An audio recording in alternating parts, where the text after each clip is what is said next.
Bom dia, boa tarde ou boa noite. Eu não sei que hora você vai estar assistindo esse vídeo, então de qualquer hora, Deus te abençoe.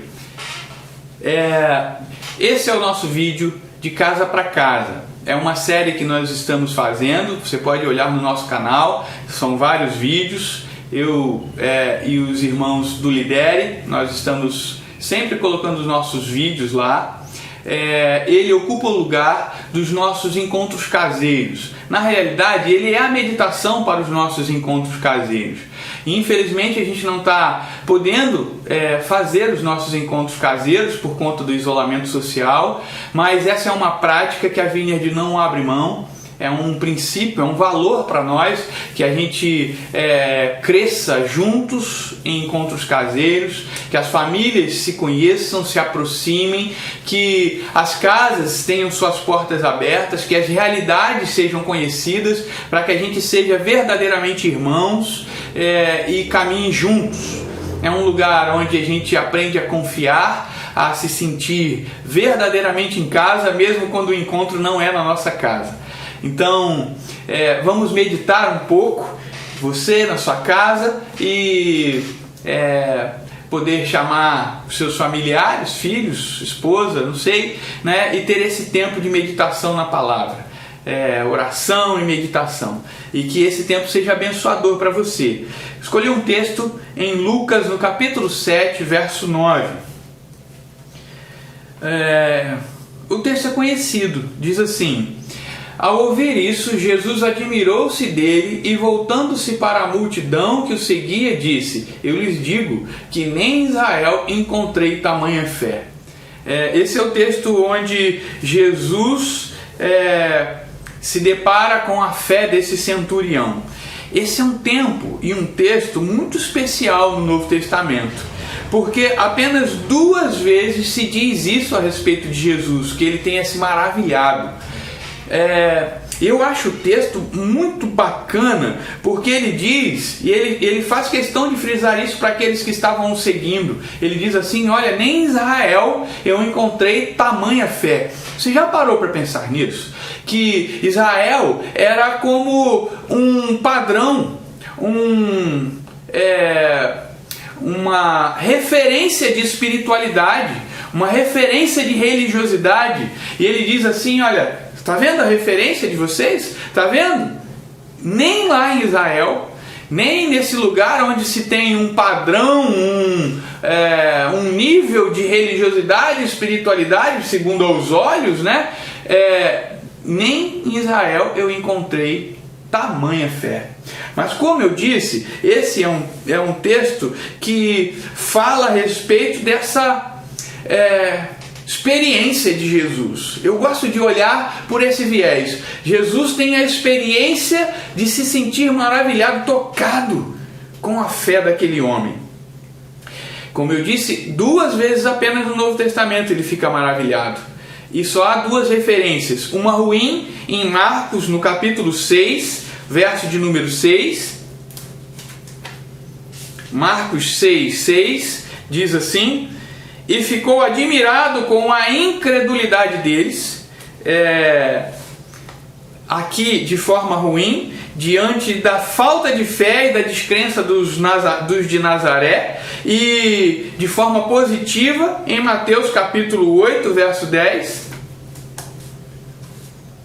que diz assim: ao ouvir isso, Jesus admirou-se e disse aos que o seguiam: digo-lhes a verdade, não encontrei em Israel ninguém com tamanha fé. É um texto paralelo a esse que nós lemos em Lucas no capítulo 7.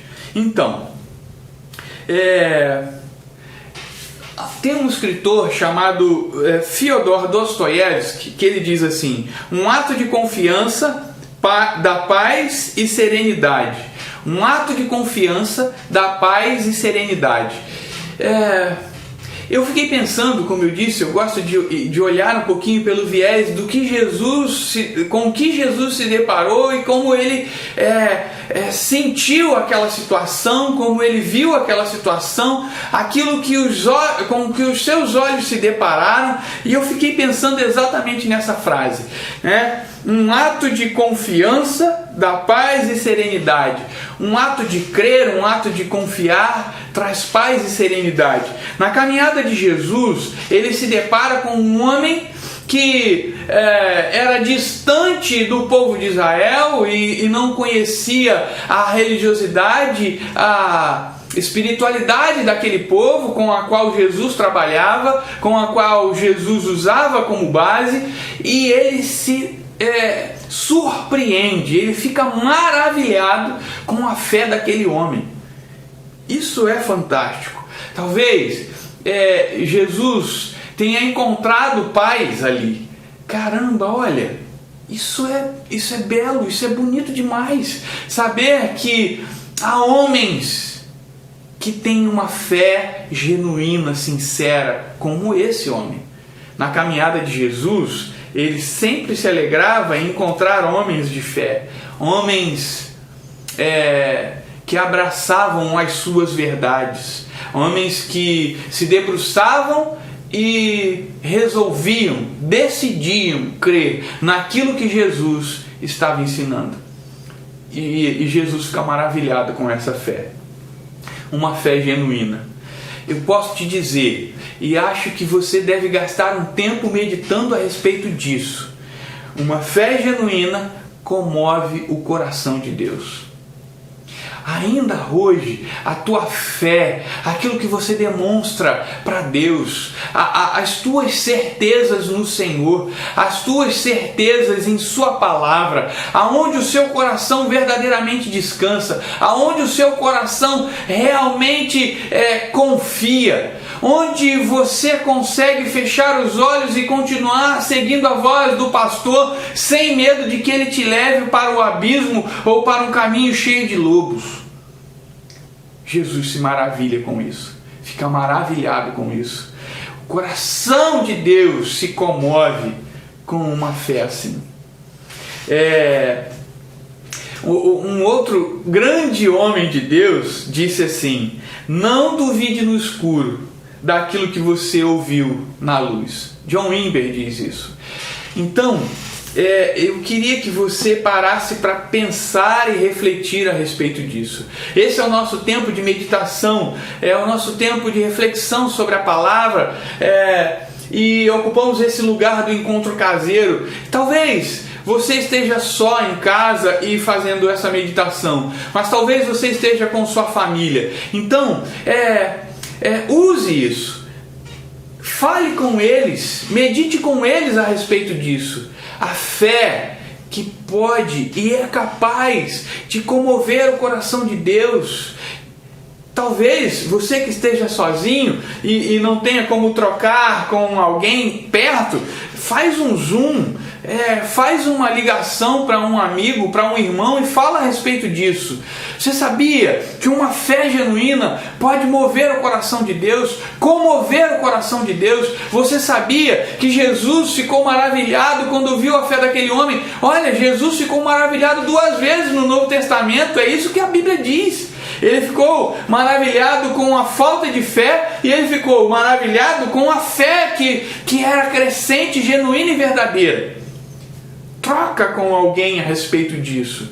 Conversa. Compartilha um pouco a respeito disso, mas guarda um tempo para você refletir a respeito dessa grandeza, exatamente como John Wimber nos diz. Não duvide no escuro daquilo que você aprendeu ou ouviu na luz.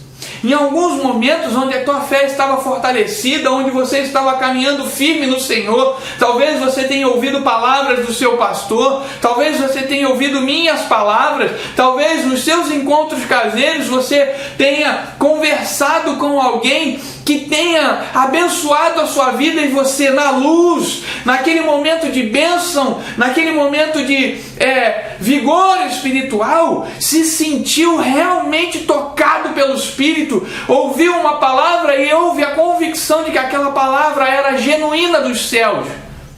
Mas a gente também atravessa momentos de escuridão. E aí você vai duvidar daquilo que você ouviu na luz. Aí você vai deixar de crer. Irmão, não faz isso. Não faz isso. Deus continua esperando se maravilhar com a tua fé. Se maravilhar com a tua disposição de crer.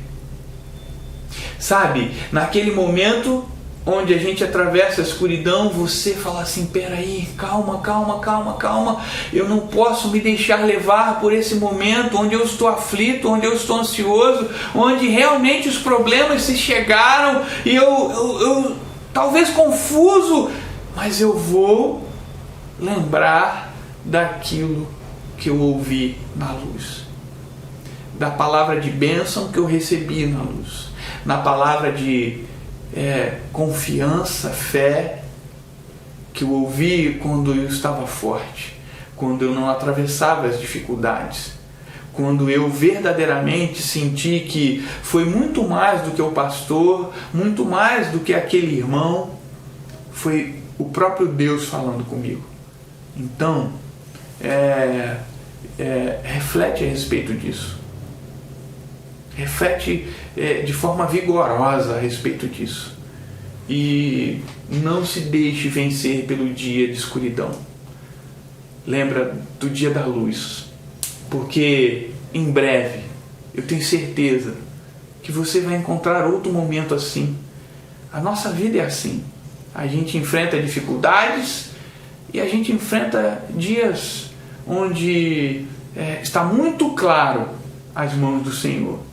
Porque mesmo na escuridão, não duvide, as mãos do Senhor estão estendidas. Elas estão lá. Nós é que a deixamos de ver ou de confiar nelas. Mas elas estão lá. Confia no Senhor. Confia no Senhor. Quem sabe você é o que vai deixar Jesus maravilhado hoje. Amém? Fica com Deus. Deus te abençoe.